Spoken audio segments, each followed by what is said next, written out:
peace forever and always. Welcome to another edition of the Reality's Temple on Earth. Your host is his divine masculine brother AdMinister Taalik Ibn'rad.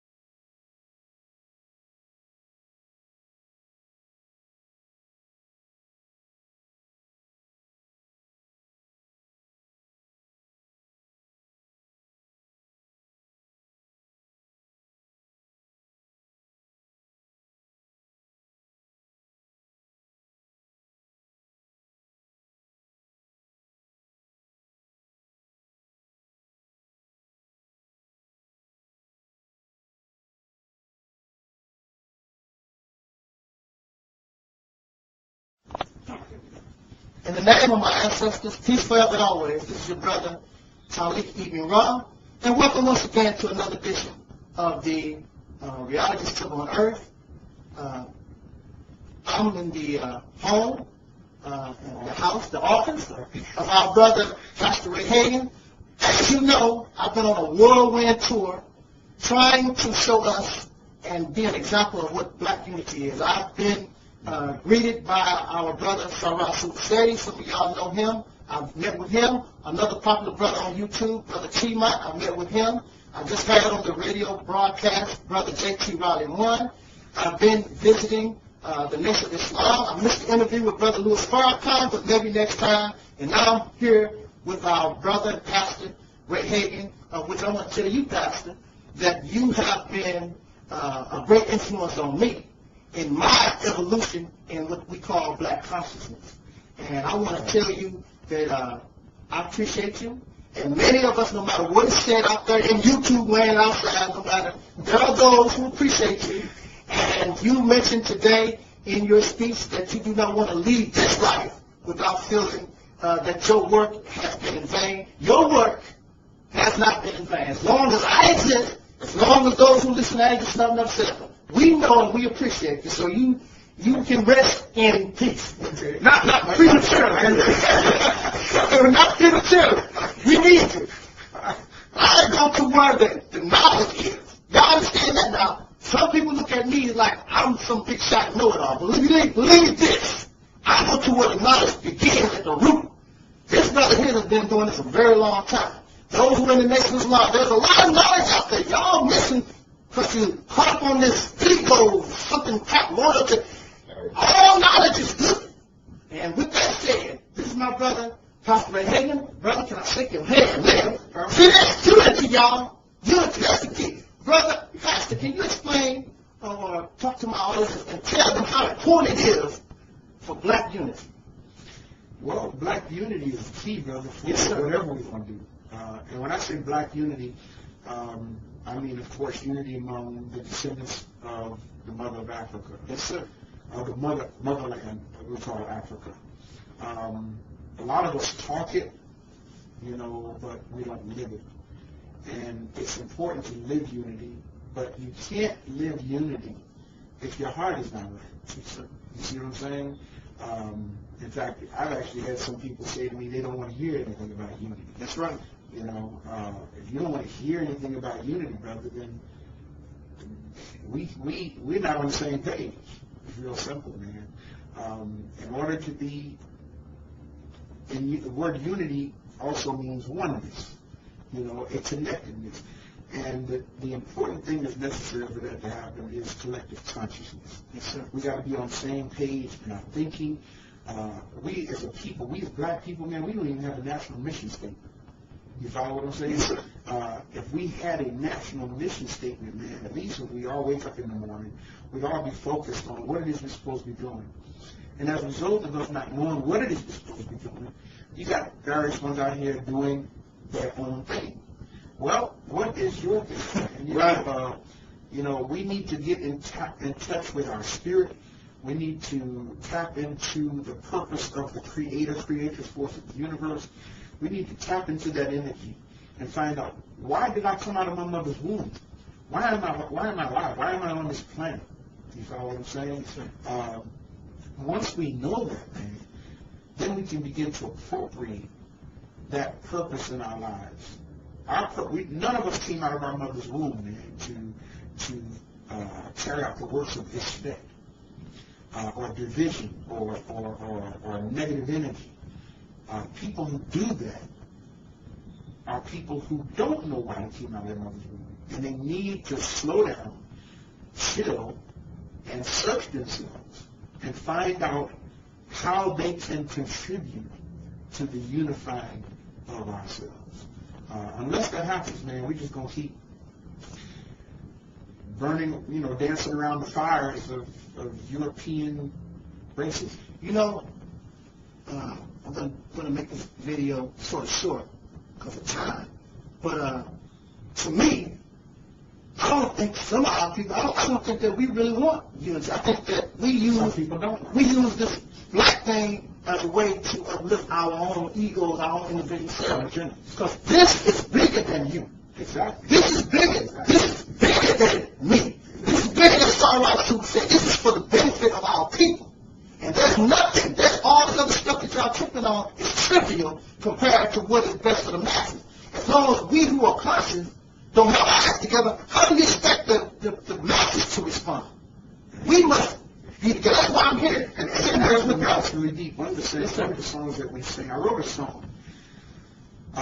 When I first became the chief elder here, we had what was called a Believers in Unity. Yes, sir. Service. Remember that? We had a Believers in Unity service. And it was where the Nation of Islam and the African village, at that time was the New Ephesus Missionary Baptist Church, we came together under the same roof. And I wrote a song for that event, man. And the words are, Allahu Akbar, which means in Arabic, God is great. He's worthy to be praised. So I had the Muslims singing in Arabic.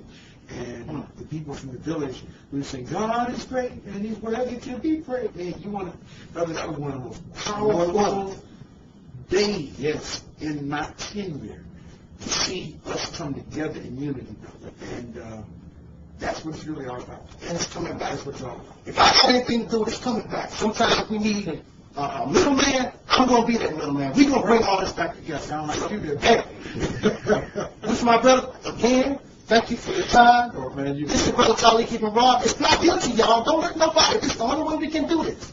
Y'all got it in your heart. Let us look for our people. Let's do what's best for our people. Let's unify, like his brother said. Let's come together in a unit. Let's come into one. This is Brother Taalik, Ibn'rad. This was and is, y'all. Unity, my friends. The reality stuff on earth.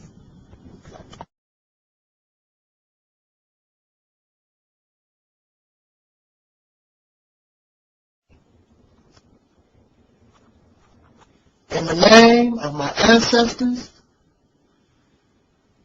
peace forever and always. Welcome to another edition of the Realities Temple on Earth. And I am your brother, your host, and hopefully your friend, Taalik Ibn'rad. This message is meant for the adult, grown folks, black men and women of Chicago. But actually, this message is for all of us.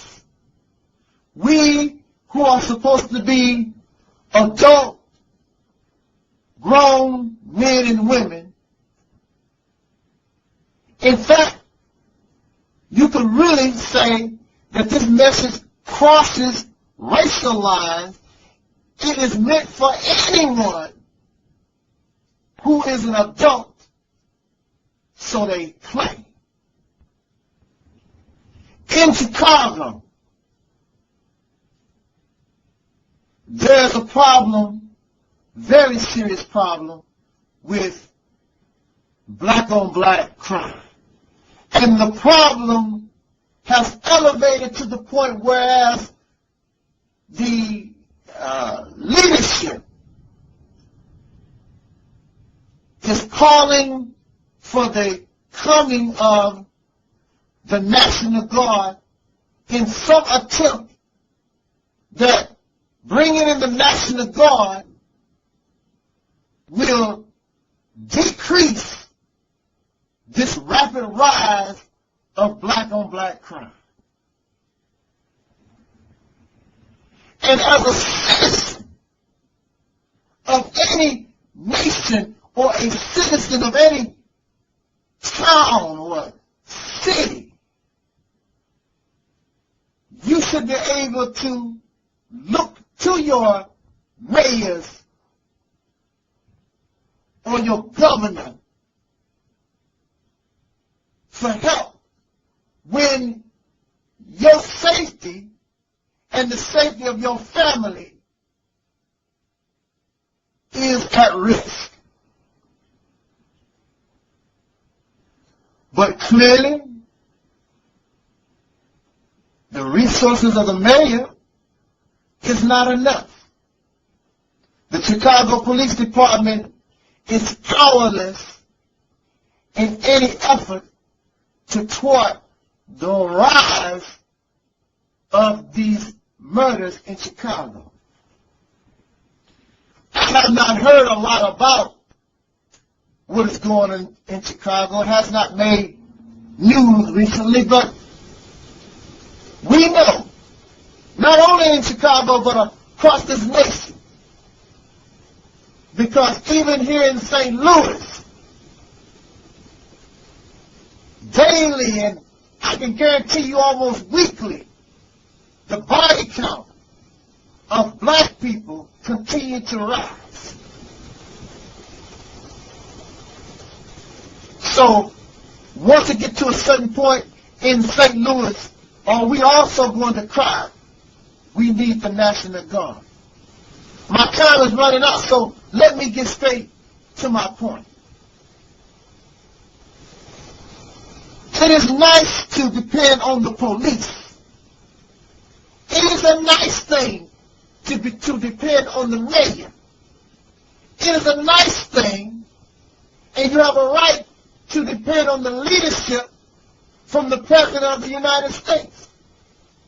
But if we call or we claim ourselves to be adult, grown men and women, then responsibility also falls upon us. I don't give a care if you got to work a job 8 hours. I don't care how many children you got. And that's the problem. You got these children, but you don't want to protect them. You got neighborhoods, but you don't want to protect the place that you live in. If the police can't do it, if the mayor can't do it, if the governor can't do it, then if we are grown men and adult women, then it is our responsibility to protect our own children, protect our own neighborhood. So they rally in Chicago. Now correct me if I'm in error. Correct me if I'm wrong. But there are thousands of adult grown men and women, at least 18 years old. Well, a lot of the 18-year-old ones, they're the main troublemakers, some of the youth. But you have thousands in Chicago, black men and women. But when they gather their forces to come together to try to come up with some kind of plan or action in order to hinder and make decrease this black-on-black crime, you only get a little handful of folks. But then when this crime affects these bozos and these cowards and these who look the other way, then all of a sudden, my baby, but your ass, when somebody else's baby was being murdered on the street, your ass was at home watching the Housewives of Atlanta. That's what you was doing. With somebody else's baby. You got thousands of grown men and women, black people in the city of Chicago and in this nation. When the police can't handle it, when the mayor don't have the resources and the governor can't do a damn thing, then you need to make time as an adult person. And it is the responsibility of adult people. You got to take action to yourself. Not necessarily becoming vigilantes, because you can work in unison with your police department, but you don't have to allow some of y'all get scared. You're scared of the drug dealers. You're scared of the pimps. You're scared of those wacky folks that's out there, what I call our brothers and sisters that have gone savage. I call them nigger trash. They like being called nigger. I'm just going to add the trash to them, because I'm calling them nigger trash because they have gone savage. They don't care nothing about you. They don't care nothing about me. So they're not your friend, they're your enemy. They'll take your life and won't think about you no more. And you sit around and let them take over your neighborhood. And you live in fear. You can't even sit out on your doorstep without dodging bullets. And that's because the adult people, the so-called mature people, don't want to take responsibility.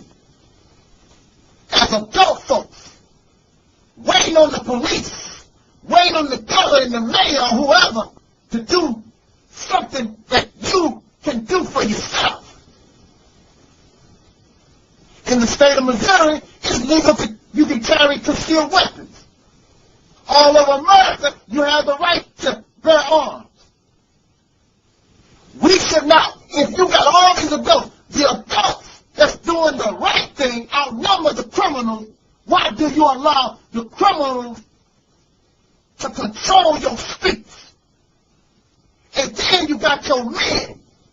Now, I don't really expect women, but these men who claim they are men, you sit around and you make the babies and you do your thing, you brag about what you did to a woman. Now the babies come into being, you can't even protect them. You know why? Because you're watching the Housewives of Atlanta too. But when somebody else's baby gets murdered, it's all right. Let's watch some TV. Then when your baby gets shot by these savages, some of our people have turned savage, now you want to get upset.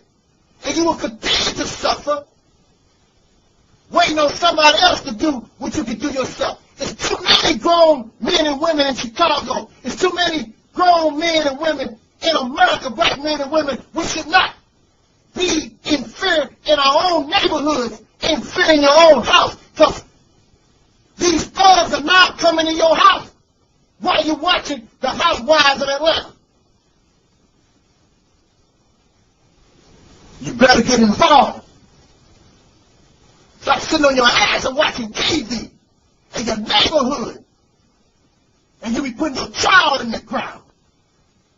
Because you fail to take responsibility as an adult and protect the children, and we're supposed to protect the women from these people that have turned savage.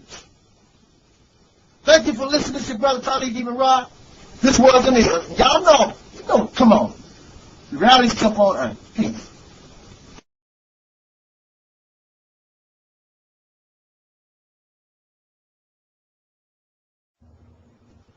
In the name of my ancestors, peace, forever and always, welcome to another edition of the Realities Temple on Earth. And I am your host, your brother, and hopefully your friend, Taalik Ibn'rad. Just for this video,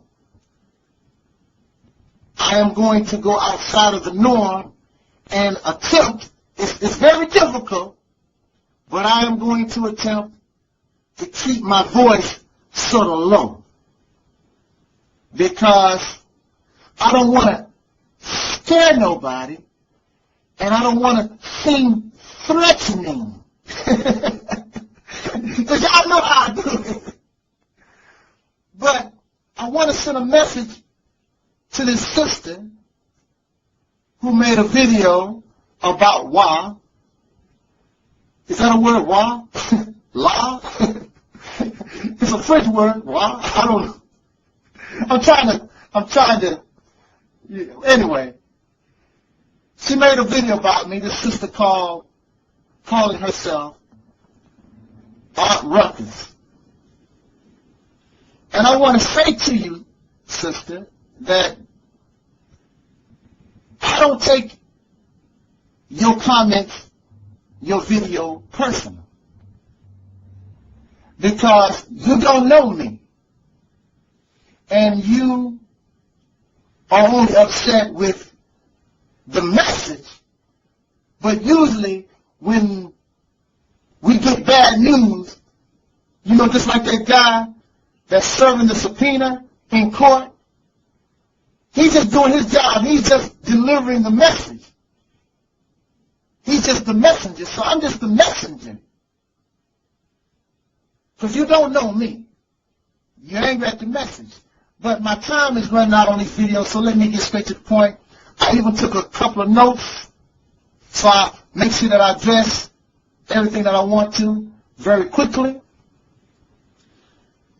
This sister, I feel, is a very confused individual.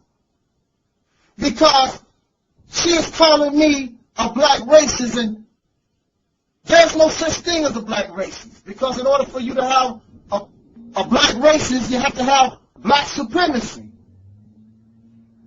I don't know who recognizes black supremacy or racism. I have never heard the government talk about we have a problem with black racism or anything. It does not exist. Even in countries that's controlled by black people, you have never heard white people complain about white racism in black countries. It don't exist. But you have those people, because we still continue to have a slave mentality, we accept anything that will help us defend against anything that is negative said about white people. It's the same, we still have the same mentality that we got to do to defend white people. But if you notice, white people don't defend us. They don't. You show me. They don't. When folks get to talking about us and calling us jungle bunnies and all like that, they don't come out the woodwork. But we just got to, we just feel we don't defend Chinese, we don't defend Native Americans, but when somebody comes against white people, I hate you. That's what this sister actually said. I hate you. Oh my Lord. Just a few days ago, she said she didn't even know what racism was. And just recently, now all of a sudden she knows what it is. How is that possible? That you increase your knowledge so quickly. This is disturbing. You can't know something, especially a subject like this. Didn't know nothing a few days ago. Now all of a sudden you're an expert? Something is wrong. You call me a racist because you say I don't like white people. And you don't like Malcolm X because he talk about white people. Your hero is Dr. Martin Luther King. But Dr. Martin Luther King is a racist. You know why? Because his enemy was white people.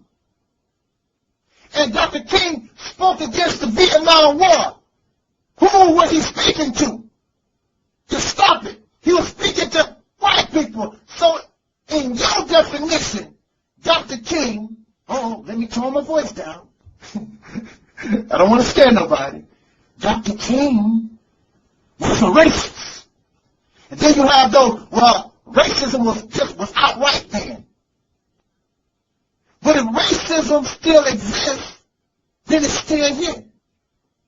And the reason why it exists because you have Caucasian people who still advocating and still behaving in that type of manner. Not all. I never said all, because that would not be true. And it wasn't true during Martin Luther King's day. But the Caucasian racist people, they were the enemy. So Dr. King was a racist. He didn't call them devils, but he knew who his enemies was. So what you're talking about don't make any sense. I never hurt white people. How many white people have I hung? How many white people did I make a slave? I don't call white people hunky or cracker or devils or anything. You said, you ain't never heard me call white people devils. You never heard me. I never written what I call white folks names, period. I call them, I say, racist Caucasian people. Caucasian is the noun. Racist is the adjective. The adjective describes the noun. So it's a specific person that I'm talking about. And if you are not that person, why are you so upset? And why, sister, are you so upset? Well, you call me a dark European because I like white more. See, you don't understand what a dark European is. A dark European lives and does not care about his people at all. He's just like the slave. The slave existed just for the benefit of his master. And some of us have a mentality, we don't care about black people at all. We're only concerned, make sure that white people are happy. They are comfortable. Don't hurt them white folks feeling they didn't do nothing to you. That's a dark European. But what about us? They don't care nothing about us. That's a dark European. It's so sad also that on her page on this channel, all these little folks that I had run-ins with, they could not defend their position. Here they come. They can't deal with me one-on-one, so they gather their forces. But you still can't do nothing with Angel Snuffing Up 7 because it's not me you're dealing with. You're dealing with real truth. You're dealing with common sense, logic, and rationale, and reason. It's a lot of things that I said I don't like. If you really be upset if you knew what I really wanted, but it's not about me. It's about telling the truth and bringing us real truth so all humanity, black people, Caucasians, Asians, everybody can benefit. So we can be better. Not just so you can be better than me, or she can be better than me, this race is better. It's about all of us. If we deny this, all of us will go extinct at the rate that we are going. That's the bottom line. So I don't care how black you are, how white you think you are, whatever. If we don't solve this problem and put ourselves on a better direction, I don't care how rich you are, all of us will go extinct. And maybe that might be a good thing if we're going to be this stupid.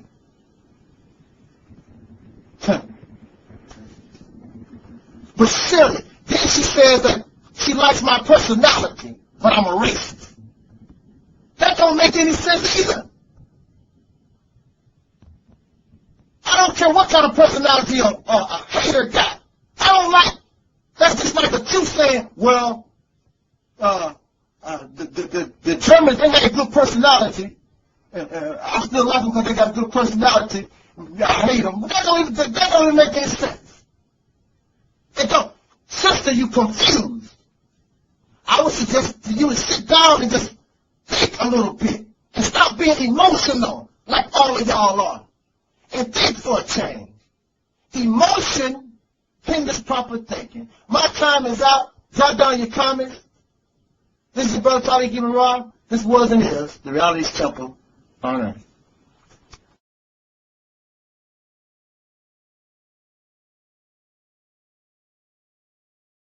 name of my ancestors. Peace, family, always. Welcome to another edition of the Reality Temple on Earth. I am your host, your brother, and hopefully your friend, Taalik, Ibn'rad. As you know, our time always goes very quickly, so before it expires, let us on this Disney, let us get Disney. That's the closest rap that I'm going to get. All right. So the question is, should today's white people feel guilty for slavery? And on the Reality's Temple, contrary to popular belief, I believe he's being fair and just. Because if I do not make any attempt at being fair and just and seek what is right, then I am no better than those of whom I complain about. So I cannot be a black supremacist. I cannot be a so-called black racist because I do not advocate the things that hurt me. Race is what has put us, we as black people, in the condition that we're in. So it would be foolish to come up and believe that race can be the solution to the problem that have caused us great harm. That is dumb. And for those who call me those things, you are silly. But I want to say this to us in relation to this statement or question. Should white people, today's white people, feel guilty for slavery or any of these atrocities and evils that Caucasian people, racist Caucasian people in power have done to us? And I will use myself as an example. There was a murder that happened a long time ago in my family. And one of my family members was accused of the murder. I was a little boy. I had nothing to do with it. The only thing I was thinking about was going to school, trying to get good grades. But the family members of the person that was killed would come and make mockery of me and try and attack me because I was related to somebody they thought murdered their relative. So I know how that feels. I know how it feels to be accused of something and you had nothing to do with it. In fact, in this particular case, I knew who was murdered and I cared about them just as much as the family did. I did not want to see them hurt. I did not want to see them murdered, but because I was related to the one who they thought killed or murdered their family member, then they take their anger out on me. So you have today's white people that did not live during slavery, that you did not even live during the civil rights era. You are sick and tired of black people saying the white man this and the white man that. And then there are those of you who are from immigrants, Caucasian immigrants, you're from Poland or Ireland, and you did not participate in the slave trade. So I understand your feelings about as far as being accused of something that you did not do. And I want to say, coming from me, I don't know about any other person on YouTube or anywhere else out in the society. Being a fine young person, it is not you that I'm talking about as an individual, because as an individual, you did not have anything to do with it. Just like when I was a little boy, I had nothing to do with that person being killed. But what I am saying, and what we are saying, is that the government of America has a responsibility. Not you as an individual. Well, you might say, well, I don't use my money for no reparations. Don't use my money. It ain't your money no more. You pay taxes to the government. You pay taxes to the government. That's what has slavery legal. And y'all went for it. So I can shut that all up.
in the name of my ancestors, I am the Angel Snub 7 on YouTube, and welcome once again to another edition of the Realities Temple on Earth. And of course, I am your host, your brother, and hopefully your friend, Taalik Ibn'rad. Thank you so much for allowing me another 10 minutes of your time, because I'm very sure there are other persons better qualified to take up such time. So for me, it is an honor, and I thank you very much. My viewers, my subscribers are some of the most intelligent people on this planet. So if you listen to Angel Snub 7, then I know if I step to you, I got to step correct, because y'all ain't going for it. And many of you won't go for what I have to say on this particular video. The subject, and we want to speak a little casual, it's basically about the car maker Toyota. Prior to Toyota having all these problems with their automobiles, I myself was thinking about going out and purchasing a Toyota. Prior to Toyota and Hyundai, Honda, and all these other different Asian cars coming on the market, of course, you know, car manufacturing was dominated by the big three. That was Chrysler, Ford, and of course General Motors. And when you are on top like that, sometimes you get real arrogant. And that's what happened with the big three. And when you think that you're running everything and nobody can tell you nothing, then you lose touch with your customers, because where else are you going to buy an automobile? It's either from the big three or nobody. So slowly but surely, coming out of nothing comes these different foreign manufacturers. Some made it, some don't. But it seems as though the Japanese and the Koreans, it seems as though they started coming. And why did the American public begin to buy these foreign cars?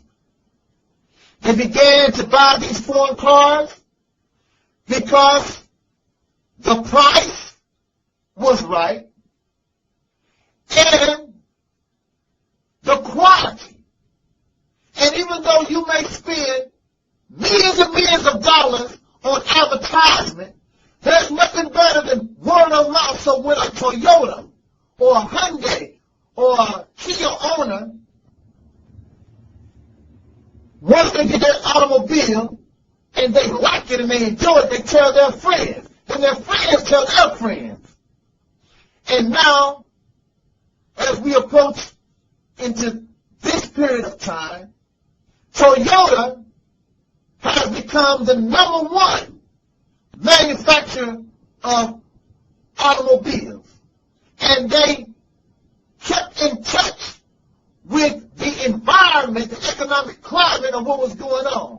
So instead of focusing on these big SUVs,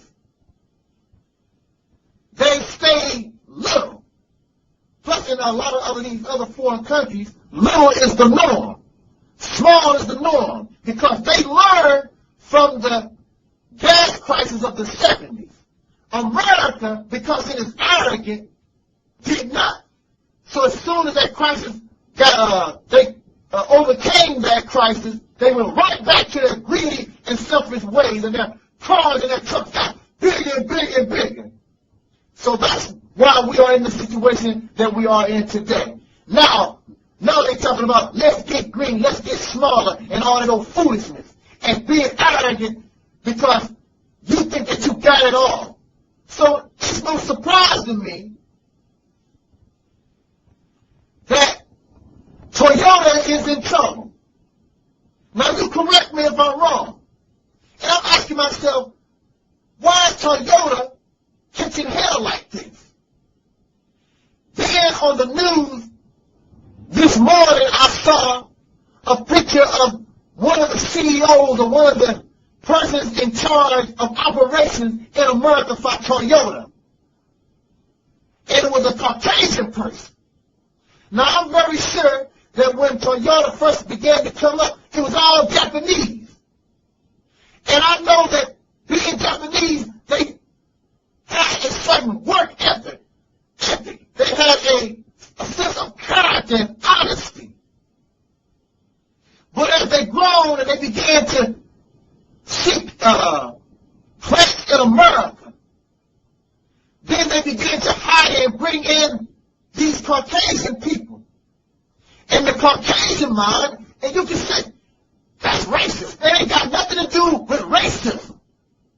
Caucasian people think differently. They only think about profit making. They don't give a damn about customer satisfaction. How am I going to make this quick dollar?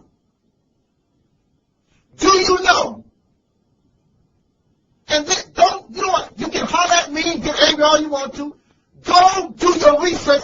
Go look up lawsuits in America. See, any of these drug companies can put out a bad drug. And they know it. It's not like they don't know. They know it just like they knew about Toyota's brake problem. And I'll tell you this. Since they allowed this Caucasian to run things, instead of looking for quality and competence, you know, they bring in their best friends that don't have no skills and all these type of things, and they'll try to get around, try to do things the cheap way. So I wondered myself, I wonder, all this time Toyota hasn't had a problem. Now all of a sudden they got these problems, and I see right now, when they put these Caucasian people in charge, and going back to the drug companies, see, you can put out bad medicine being a drug company, but the way they look at it, you're not going to be able to get your drugs from not too many other sources. And even if we put out bad medicine, and yeah, when y'all consumers, when you get sick and y'all complain, okay, that's good, but see, by the time your lawsuits go through, and by the time all this is discovered, do you know how many billions of dollars they have made? So the little lawsuit, and then you just don't win a lawsuit. You go in, and this takes years. So they're willing to take the chance, but when it's all said and done, it was worth the risk that they made all these billions, even though they have killed people, they have injured people. Only thing they're looking about is the bottom line is profit. Don't get angry at me. You got a lot of Caucasian people here with infomercials and books telling you the mindset of Caucasian people as far as business is concerned. So it's no shock to me that Toyota is in the trouble that it's in because it allowed these Caucasians to come in who only think about profit. They don't give a damn about your safety. Because like the example I told you, as long as the bottom line is we profit from it. Instead of using this part, let's try to find something cheaper. Because the bottom line is not your safety, not your benefit, not even, they don't even give a damn about the quality or the reputation of the car company. It's about how we can make profit so we can go to, when Haiti is rebuilt, we can go there and lie on the beach. That's how they feel. Don't get angry at me.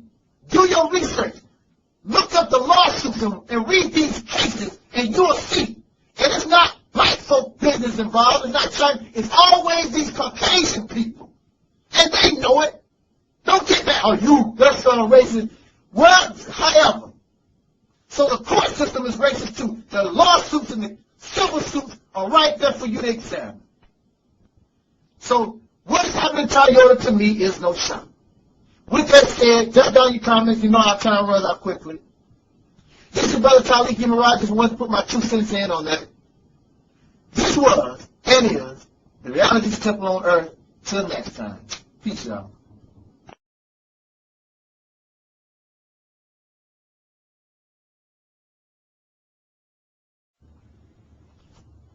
In the name of my ancestors, peace forever and always.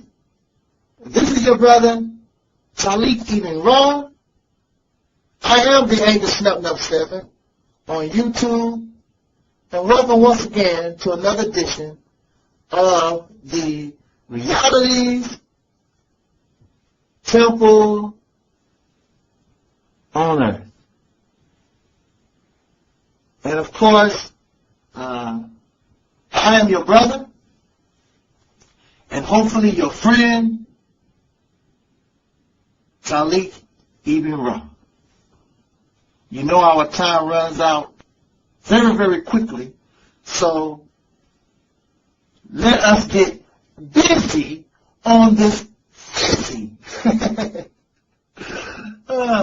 I'm one of the worst rappers ever, but I'm not here to rap, not in that kind of way. You know, when Dr. Martin Luther King was fighting for integration, I don't think that he ever realized and never thought about the dire consequence of his actions. If you look at black people in America prior to integration, it seems as though our moral compass, our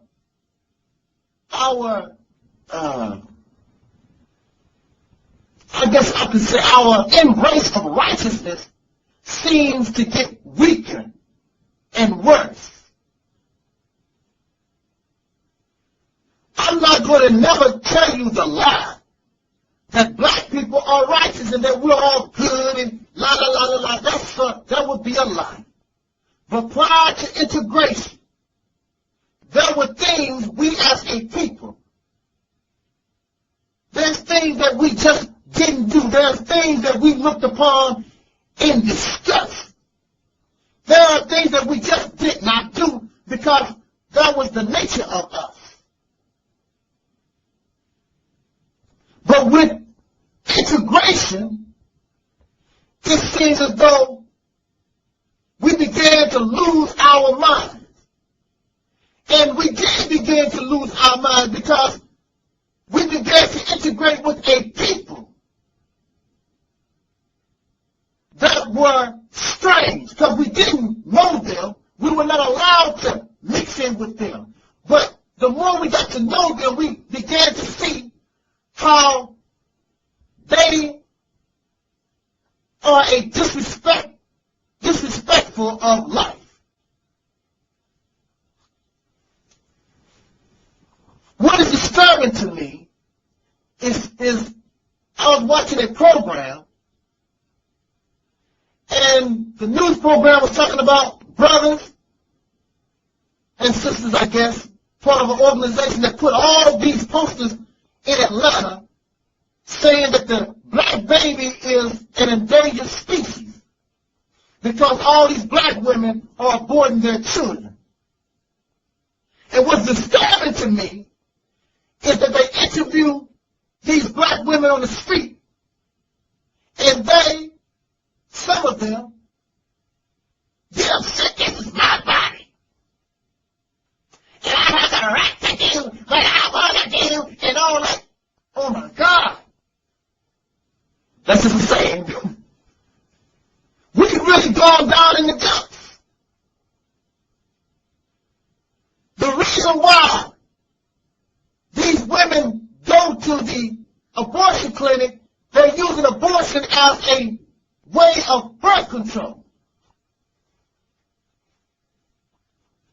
Then, see, I have nothing to do. I'm not a religious teacher. I don't believe in God and their religion, but I can guarantee you, these same black women will tell you they believe in Jesus. They believe in Allah, but then they'll go around into the abortion clinic and kill the gift that God gave them. And as a person who don't believe in God, but I understand that the life that's in that womb is the only way we can progress. The life that goes in the womb, that baby, is the answer to your prayer. Y'all so stupid. See? And let me tell you something now. If y'all men don't sit around and try to put a chip on your shoulder, because a woman can't abort no baby without you helping her. It takes two to make a baby. So when that woman goes to that abortion clinic, not only is she killing the baby, but you are too, because you don't give a damn. Maybe if you loved her, if you protected her, she wouldn't be killing her children. So don't try. I'm not going to come here and talk about black women. We are all guilty of this. The answer to your prayers, the answer to our prayers, don't come out the sky, not found in a book, but the baby who can write that book, that comes forth from out the womb of a woman. That's the answer to your prayer. That's how we progress. Because we bear the children that will come up with the idea to make a YouTube, come up with the idea to make a car, to come out with the idea to make a plane, develop an internet. That didn't jump out the sky. It came from a person who came from the womb of the woman, and we exist because we come from the womb of the universe itself. But we are in this condition because we disrespect sex. It's like, here we are, giving these sexual organs, these mighty creators. It's just like giving a child the keys to a car. You don't give a child the keys to a car because even though that child might be able to drive, but the maturity level is not there. And this car can be turned into a weapon of mass destruction. You don't give a car to an idiot. So here we are. You got black people destroying the life of their womb because we have no respect for sex. We think it's a game. We think that it's funny. You want to know one of the number one reasons of why I don't have any children? It's because I understand that when you mess with the sexual act and you produce children, and the consequence.